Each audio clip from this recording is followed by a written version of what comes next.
Would you like a little more explanation on big tech topics like Wi-Fi 6, 5G, and more? Check out our related show, Know a Little More, to know a little more about all that and more at knowalittlemore.com. Coming up on DTNS, our video game TV series about to get good, a hopeful material for better, cheaper solar panels, and why predictive texting is just slowing you down, man. Stop it. This is the Daily Tech News for Wednesday, November 24th, 2021 in Los Angeles. I'm Tom Merritt. In Salt Lake City, I'm Scott Johnson. And I'm Roger Chang, the show's producer. There's a longer version of this show called Good Day Internet. We were just doing an update on the 5G FAA stuff on that show. You can get it by becoming a patron at patreon.com/DTNS. Big thanks to our top patrons, including David Mosher, Dan Voiles, and Logan Larson. Let's start with a few tech things you should know. Time to say goodbye to Dubsmash. Reddit's going to shut down the short-form video platform on February 22nd. Reddit largely integrated Dubsmash's functionality into its overhauled camera app, which is adding the ability to change video speed, set a timer, do minor edits, with plans to launch exclusive lenses. Reddit says video is one of its fastest growing content types, with a 70% increase in videos watched in 2021 and 30% increase in daily active video viewers. Short video viewership also increased 50% on the quarter. So they just didn't need it separated anymore, I guess. Yeah, I've been doing a bunch of that myself on Reddit, so it's good to hear I'm not alone. Nikkei Asia's sources say Apple plans to work with TSMC to produce 5G modems for iPhones by 2023. Currently, Qualcomm supplies modems for Apple devices. Apple acquired Intel's modem business assets for $1 billion in July of 2019. Billion. Samsung announced it's going to build a 17 billion chip fab in Taylor, Texas, right outside Austin. Company will break ground on the plant next year, with production expected to begin in 2024. Plant's expected to produce processors for Samsung's own products, as well as being sold to other companies, which is what Samsung does with its chips. Epic Games in the news again. They have acquired, this time, Harmonix, the developer of Rock Band and other musical experiences. Quite a few games, actually. Harmonix says its games will remain on Steam and will not become Epic Games Store exclusives. The developer said it will continue to work on Rock Band 4 DLC, but will also work on making musical journeys and gameplay, that's a quote, for Fortnite. Makes sense. And a group of about 70 Japanese firms, including the three largest banks, will begin testing a yen-based digital currency, with plans to launch it sometime in fiscal 2022. This is not a consumer-oriented CBDC. This is called DCJPY, backed by bank deposits. These would be used as a common platform to speed up large-scale fund transfers and settlements. So this is one of the more back-end digital currencies, not one where you would spend it, at a 7-Eleven or something. All right, let's talk about solar materials. Crystalline silicon is not a superhero. It's the most common material used in solar panels, but it takes a lot of energy and time to process it, whereas perovskite has emerged as a possible alternative to crystalline silicon. It's made from lead salts, which are available in large quantities and a little cheaper to process. So it's very promising. It can be made into a liquid, and you just print the film from the liquid. Now, one issue with perovskites is that, unlike most semiconductors, they are highly disordered, lots of defects. So you would think that would reduce performance, and maybe there'd have to be a lot of work done to smooth them out. Except that isn't true. In fact, sometimes the defects increase performance. Scientists at the University of Cambridge published a study in the journal Nature Nanotechnology about why that is. First, the defects do cause the expected reduction in performance by causing a little disorder at the electronic level. So you're not wrong when you think, oh, well, that should cause a problem. However, the disorder of the spatial chemistry improves performance. So that makes up the difference. Basically, the chemistry funnels the charge away from the disordered traps caused by the defects. This discovery will help them fine-tune how perovskite is made to maximize efficiency, opening the possibility of taking advantage of that chemical disorder in semiconductor design in order to take advantage of that improved efficiency elsewhere. So you may wonder, why don't we have perovskite solar cells just out there replacing silicon everywhere? And we do have them commercially available. A lot of times they're in combination with silicon. The problem is there's still a lot of work to be done on how long it lasts, what its durability, what its stability is, as well as the normal issues of just making something makes sense to manufacture at scale. But this study definitely helps move the ball down the road for perovskite regarding efficiency and performance. High efficiency will ease the pressure on manufacturing, because if you can get more out of a single panel, then you don't have to make as many panels to get the same amount of energy. Perovskites might also be useful for making LEDs and X-ray detectors as well. Yeah, the big holdup for me has always been a kind of a cost performance question. Very expensive early on, but kind of pays for itself over time. And for a lot of us, that's not necessarily the decision we want to make right away or whatever.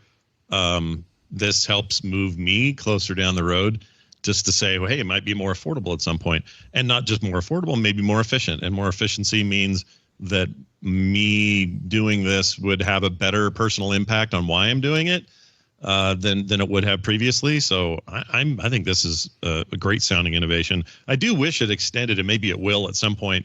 Often discoveries like this turn into other discoveries down the road. But I would love to see battery technology affected in a similarly cool way. Take a cheap and easy to make material, and then figure out a way to get longer charges out of our battery systems. That's been stagnant for so long, but hey, take what you can get. Let's harness the sun's power and do it a little cheaper and a little more efficiently. Yeah, this is good news for bringing down the cost of solar cells, which are also already getting cheaper and cheaper all the time. I mean, honestly, folks, if you haven't gone and done the calculations at one like Energy Sage or a place like that, go do them. Even if you live in a cloudy area, the costs have come down so much that it's still might pay for itself over a couple of years, even without the subsidies. Like they keep getting cheaper and cheaper, and this indicates that they might continue to get even cheaper, even more effective, because more efficiency means you don't have to buy as many panels, all that stuff.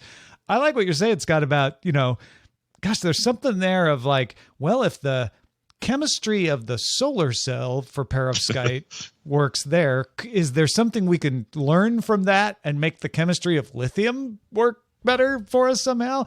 I imagine we've kind of exhausted everything, because batteries, at least lithium-ion batteries, are so well studied. But if anybody out there's working in the industry and knows like, hey, there is something that we could take from that, let us know. feedback@dailytechnewsshow.com. Well, TechCrunch is reporting on that Netflix gaming thing, and guess what? Netflix has added the racing title, the fresh off the shelves racing title, Asphalt Extreme, to its game lineup. Now, some of you may have heard of this game before. I've played it before, and that's because it was originally launched in 2016. It's nearly 6 years old. But they're going to be rolling this out globally, coming to the U.S. subscribers in the coming weeks. Fans probably noticed it was pulled from app stores at the end of September last year. Maybe you did, maybe you didn't. It's an older game. Memory doesn't tend to stick around that long for games like this. But Netflix released a trailer for the game on its YouTube channel, noting Asphalt Extreme's availability exclusively for Netflix subscribers with no ads or in-app purchases. So this relatively, I won't call it unknown, but it's a racing game that casual racing players could get into easily. It's very arcadey. It's a good time. It's not the greatest racing game in the world, but it's all right. Here it is again, new life on a new service. It's an interesting new wrinkle in Netflix's plan. I have started to come around to the belief that Netflix does want to make a gaming service. That it absolutely does want to make a gaming service, that it's not just doing this to extend the brands of its originals, that it will do that. It will use Bridgerton and Stranger Things and Squid Game to feed into this, but that it really does want to create a separate business, a new revenue generator. And it may not look like that right now because they started with Card Blast and now a 6-year-old, 5-year-old title, Asphalt Extreme. But what this reminds me of, Scott, is how Netflix streaming started. Do you remember how Netflix streaming started? At the very beginning, when you could only get it on the Netflix Roku Player box. I remember that. Yeah. It would take everything in your DVD queue and look and see if it had the rights to stream it. It had the rights to stream about 10 things. I'm exaggerating, but you would have the weirdest stuff from your queue would show up on Netflix streaming. It was one row. Netflix back then was one row of like, here's a weird documentary, here's an indie film, here's another like off movie that you forgot you put in your DVD queue and it's like 300th in line, and you could stream it. But it was all really odd, off-the-wall stuff because it was what they could get the rights to, and it was what they could afford to put up on a server and start streaming it. And of course, we all know we think of Netflix just as a streaming service anymore. People forget that DVD.com even exists, even though it's still out there. I think we're in the Roku Netflix player stage of Netflix gaming, which is I like your thinking. No additional charge. It's there in the tab. Weird stuff, but hey, it doesn't cost you anything extra, which Netflix streaming didn't originally either. That's true. Every time there's a new wrinkle to this story, you have a new thing to say about it. And I end up agreeing every time. I think this is the path they're taking. There's no reason. Despite the fact that I'm wrong every time, which I admire. Well, you're not. I mean, you're wrong, but you're not wrong. Yeah. The idea that these things are coming to market in this way, and by the way, they've got if their goal is to take a bunch of old stuff first, acquire it, and make it new again on their service, they have a treasure trove of the last 5 to 10-year-old games. My Steam library is bursting with them, of games that people have forgotten about, that were okay, maybe better than average, small teams, middle teams, this sort of thing, with games that are just sitting there waiting to find some kind of resurrection. And if that's their plan for a little bit here to get things going, they have no limit. And I think they may be thinking that. They may be thinking, well, we've got lots of opportunities because look at all these smaller games that maybe didn't go very far or didn't get the exposure they wanted, or something else competed it out of the market at the time. And now we can bring these in here. They'll be new to most people.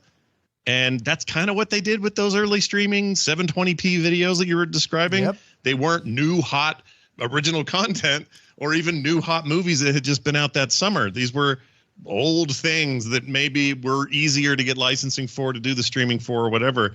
So build on that, and then you introduce new features here and there. You follow that product rollout. It starts to make sense if you think of it that way. And I'm starting to think you're right. So until you're wrong again, which may or may not happen, Tom, I don't know. 2 weeks from now, but sure. 2 weeks. Yeah, we'll see. But as it stands right now, I really think after this acquisition, I'm almost sure that that's their plan, because why else are they doing this? It's odd. It's just a slow build. Like, you start with Card Blast and the Stranger Things game that you already like helped make. Then you get Asphalt Extreme, and it's like, well, it's kind of old, but it was kind of popular on mobile. Then you get something that's maybe a little older but more popular, or something a little newer but less popular. And then next thing you know, Netflix has everything available. 5 years from now, I could totally see that happen. Yep. All right, folks, we get your ideas and we use them. We had a great episode yesterday, partly about the Australian energy market operator reaching a milestone of going into negative energy. In other words, they were creating more solar energy than they were using, thanks to KV over on our subreddit. Be like KV. Let us know what you want to hear us talk about on the show. You can do that at dailytechnewsshow.reddit.com. Some people rely on predictive texting when they're texting. That's the function that makes a guess at the next word you might want to type. Usually shows 2 or 3 of them across the top of your keyboard, depending on what you're using. And then the idea is you just select that word without wasting time typing it out. Some people swear it speeds up their texting quite a bit. A study published in the Proceedings of the 2016 CHI Conference on Human Factors and Computing Systems, however, found that using predictive text did not speed up typing. But that was a small study, 17 people. Maybe they were just all bad at texting. It's not a big sample. The idea that it speeds things up seems obvious. Instead of typing out every little letter, you make one tap. How could it not be faster? The longer the word, the more time you're saving.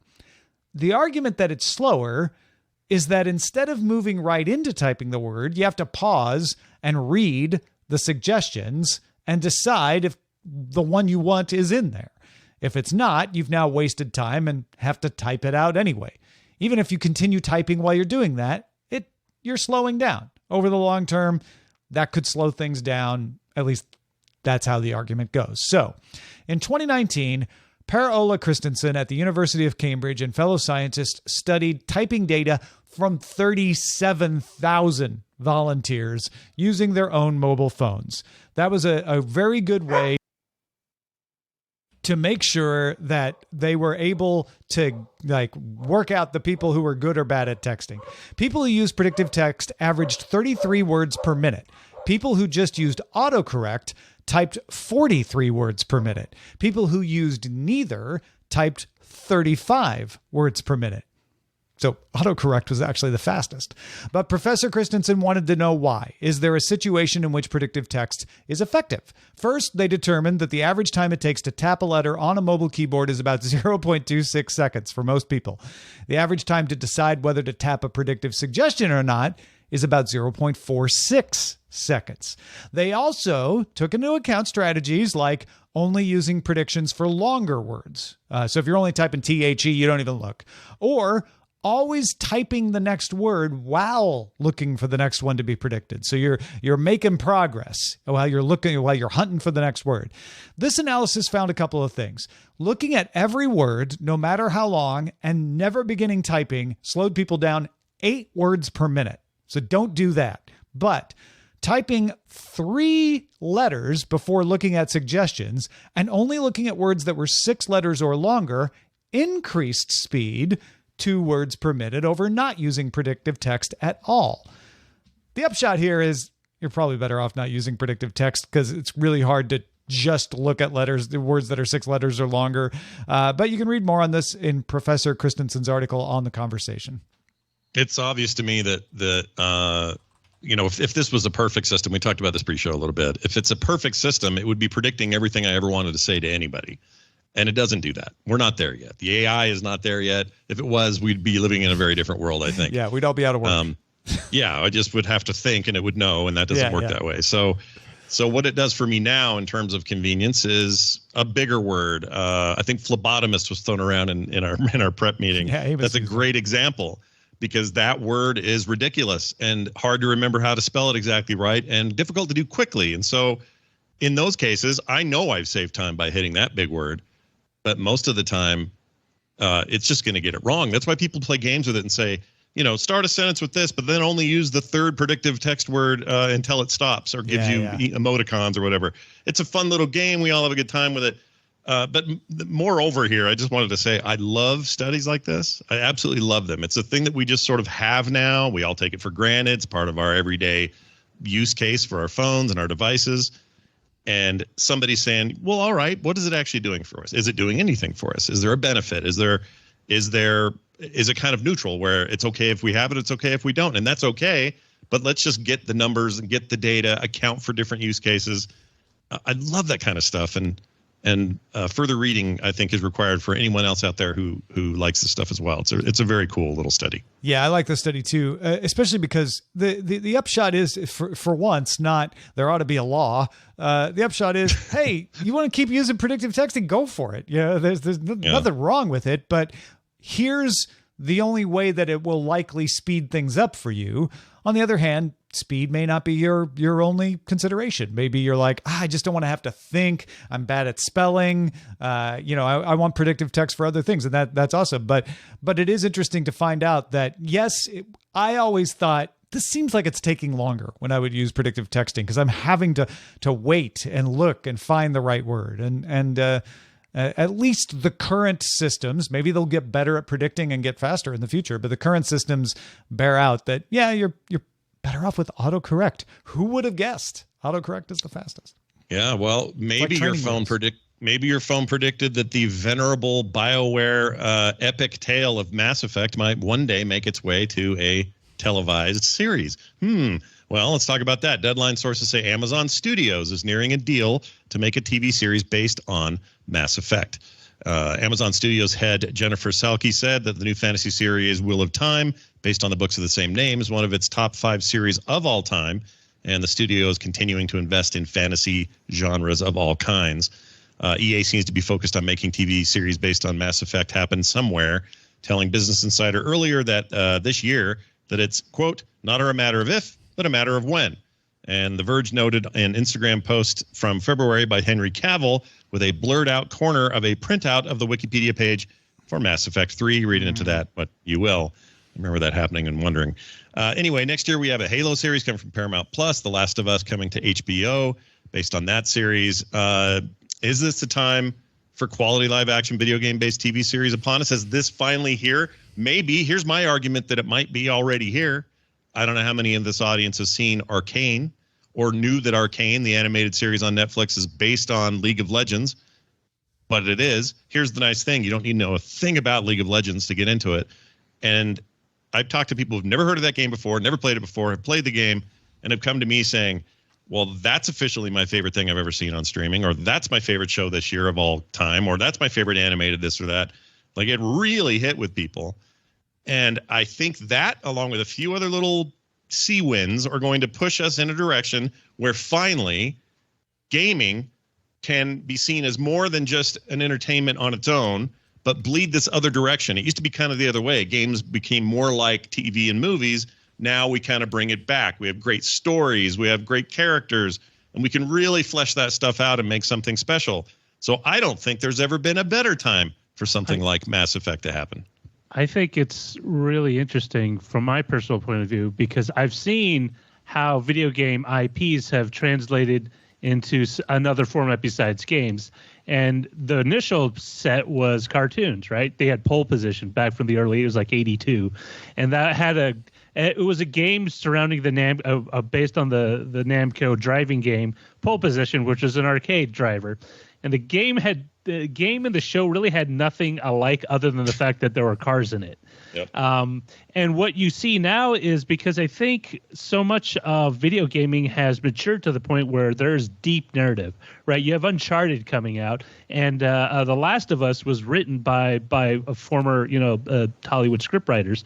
And so you have kind of this melding between the two genres where it makes sense, because now you have an audience that's already been exposed to the IP playing the video games. Why not enjoy the show based on the favorite characters? If you ever wanted to find out how so-and-so worked out on his own, this would be a great way to do it. The same way the comic books went from kind of like, hey, just as a throwaway summer blockbuster, get the kids and the family, their butts into the movie theater. Now it's become more, hey, now we can get more nuance because the titles themselves have gotten more sophisticated, but the audience has grown up, and now they're in that target demographic that we can it's kind not, of push all Roger, you're 100% right. It's like comic books. We finally got to a place where it made sense, and nobody questions how well the MCU is doing, or even some of the DC things for that matter. And we're kind of getting there with video games, but I would even add, previous to this, it's been films. It's like, all right, well, what can we do in an hour and a half or 2 hours to tell the story of Assassin's Creed, or to tell the story of whatever it happens to be?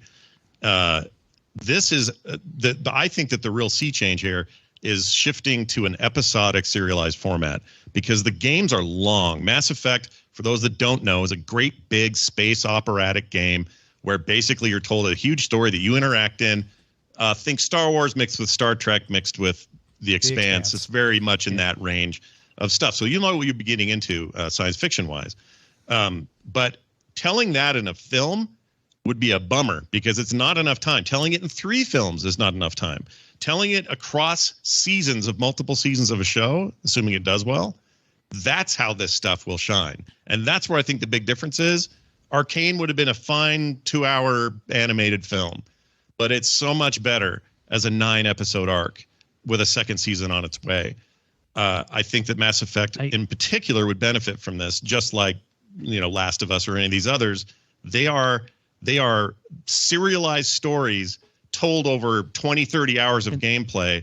Let's tell them over 20, 30 hours of viewing. I think they can do that now. You have streaming to thank for that.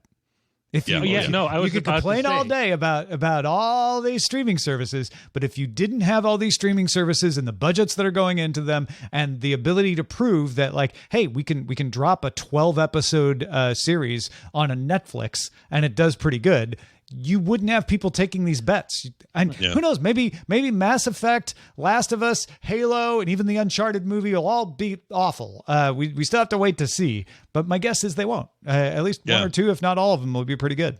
I think the day is gone. Go ahead. Oh, no, I was about to say, like, what Tom hit on is, like, gaming and streaming have merged at a point. Like you could have not done this without the ability of streaming, but streaming wouldn't have been able to kind of have this because video games are essentially world building, right? We build this world, you can go populate, so you're not necessarily screwed in to a specific narrative. Even with Mass Effect, with a very there's an overarching narrative, but there's so many other different stories within it that you can take. I mean, you see this with The Mandalorian, right? If you told someone, "Hey, we're going to make a Star Wars a property based solely on what Mandalorians and maybe Boba Fett might do," people, it's like, "Oh, no way! You can't make a whole movie." You'll never get enough audience, and people won't come back week to week on cable. Exactly. For that. Yeah. You'll never hear these words coming this fall to NBC. Mass Effect. It's not going to happen. Right. It'll happen in this world we live in now, where there's weird streaming money coming from strange places like Amazon and Netflix and these places that didn't exist 20 years ago. To say look, we don't need to get the bulk of the audience on day one, right? Even with DVRs, the Nielsen driven world was you really need 90% plus of the audience on day one. Now you don't. Now you need people in the first 28 days. They can jump in later once the wave hits and people start talking about how much they look at Squid Game. Squid Game didn't come out of the gate hot. It had to build for a week and a half or two. And then it was now the biggest show Netflix has ever had because of that in the first 28 days. That's the kind of pattern you need for people to be willing to say hey, you know what? Even if we don't get people day one, we think people will want to come and sample this. Just like they're doing with Arcane. Arcane is a slow burn too, I think. It is, and it's and the only final thing I'd say about Mass Effect is the only real controversial thing about this announcement is which are they going to do? Are they going to choose a female captain, Commander Shepard, or the male Commander Shepard? I did the math. Unfortunately, or fortunately, depending on how you played, 83.3% of players played male Shepard. I think we're getting a male Shepard. So I'm just throwing that out as my little prediction. We'll come back to it whenever the show airs and see if I was right. But female Shepard is the superior Shepard. I just want to put it out there. Wow. Putting the flag in the ground. I like it. Yeah. By the way, I did predictive text, wrote Mass Effect, and predictive text finished the sentence. Mass Effect, of course, comes in a bit. I mean, it's not wrong, right? It's kind of that's the news hook right there. Yeah, it depends on how you define a bit. But we'll see. J.R.R. Tolkien's estate has blocked a cryptocurrency that launched in August called J.R.R. Token, Token, after filing a complaint with the World Intellectual Property Organization that the product infringed on the author's trademark. This was just a day after tokens for the cryptocurrency went on sale to organize the people toward a common goal of making J.R.R. Token the one token that rules them all. Websites selling and promoting the currency, jrrtoken.com and thetokenofpower.com, screwed up. They featured rings, hobbit holes, and a wizard that looked like Gandalf. Come on. The J.R.R. Token developer also had to pay the estate's legal costs, losing the case. They tried to say, look, there's no chance of confusion between the token and the Lord of the Rings works. We're a cryptocurrency, so we get to call it that. And the judge, I think, reasonably said, sure, but you're using a ring and you're using a wizard. And so now you're starting to infringe on the trademark. You're starting to use the elements of the Tolkien estate's properties. If you hadn't done that, sure, you could have called it J.R.R. Token. That would have been fine. But you overstepped their bounds. So no more J.R.R. Token. No, that whole thing. Oh man, you might say it's been destroyed in the fires of Mount Copyright lawsuit. You may get emails about this. If you do, send them to me. But I've had enough weird experiences recently with NFTs and my own artwork where people are trying to sell me my own minted work. That's great. Twice now this has happened. I've come to the conclusion I come to the conclusion that the crypto world isn't as concerned about traditional copyright law and some other stuff that you'd think they might be. That will come with time, I'm sure. But right now they think all this stuff is open source. That's my take. We'll see. Hopefully that's changes. Always been the internet at the cutting edge. It has been fast and loose with intellectual property. And I think intellectual property laws are too strict. I think they do reduce innovation. At the same token, by the same token. I kind of think this was infringing on the. Well, this was our token story of the day. Also, I'm using token ring here locally. How many more token references can we make, I wonder? Real quickly before we get out of here, looking into the mailbag, I see all the people who sent us stuff for our tech gift special. Tomorrow in the DTNS feed, there will be a short episode with tech gift ideas from folks on the DTNS team, as well as folks in the audience. Thank you so much for sending us your 30-second recordings. That includes Mark Bussell Jr., Nick Kearney, SP, James Thatcher, George Sang, and Matt Schultz. All sent us in recommendations. They'll be joined right next to Rich Straffolino, Justin Robert Young, Scott Johnson himself, Terrence Gaines, Shannon Morse. It's an all-star cast. In addition to all their voices telling you about their tech gift picks, we're going to have links to everything they suggest if you want to follow up at dailytechnewsshow.com. Also, a special thanks to Tim Deputy, one of our lifetime supporters, top lifetime supporters for DTNS. Thanks for all the years of support, Tim. And thank you, Scott Johnson. Before we head off on the long weekend here in the U.S., what do you got to tell folks?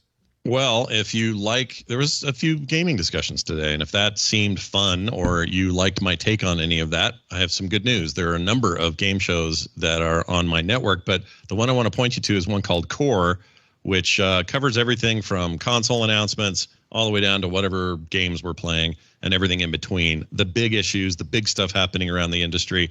And we really go deep a lot of the times. The long show, too. So if you're in the mood for one of those, check it out, frogpants.com/core or wherever you get your podcasts. We record a fresh one tonight, in fact, to beat the Thanksgiving rush. Normally it's on Thursdays. And I hope you guys will enjoy it. So go check it out. That's frogpants.com/core. And for everything else, you can find me at frogpants.com. We are live Monday through Friday most weeks at 4:30 p.m. Eastern, 21:30 UTC. Find out more at dailytechnewsshow.com/live. We are off Thursday and Friday for the Thanksgiving holiday in the United States. We are back, however, next Monday. We will talk to you then. This week's episodes of Daily Tech News Show were created by the following people: host, producer, and writer Tom Merritt, host, producer, and writer Sarah Lane, executive producer, booker Roger Chang, producer, writer, and host Rich Straffolino, video producer and Twitch producer Joe Kuntz, associate producer Anthony Lemos, Spanish language host, writer, and producer Dan Campos, news host, writer, and producer Jen Cutter, science correspondent Dr. Nikki Ackermans, social media producer and moderator Zoe Detterding, our mods: Beatmaster, W. Scottus 1, BioCow, Captain Kipper, Jack Shid, Steve Guadarrama, Paul Reese, Matthew J. Stevens, and J.D. Galloway. Mod and video hosting provided by Dan Christensen. Video feed by Sean Way. Music and art provided by Martin Bell, Dan Luters, Mustafa A., Acast, Creative Est Arts, and Len Peralta. Acast ad support from Trace Gaynor. Patreon support from Stefan Brown. Contributors for this week's shows included Scott Johnson, and our guests this week were Nika Montford and Robert Heron. And thanks to all our patrons who make the show possible. Is part of the Frog Pants Studios Network. For more information about this and other shows, visit frogpants.com. Audio programs so good, it's like you're there. Diamond Club hopes you have enjoyed this program.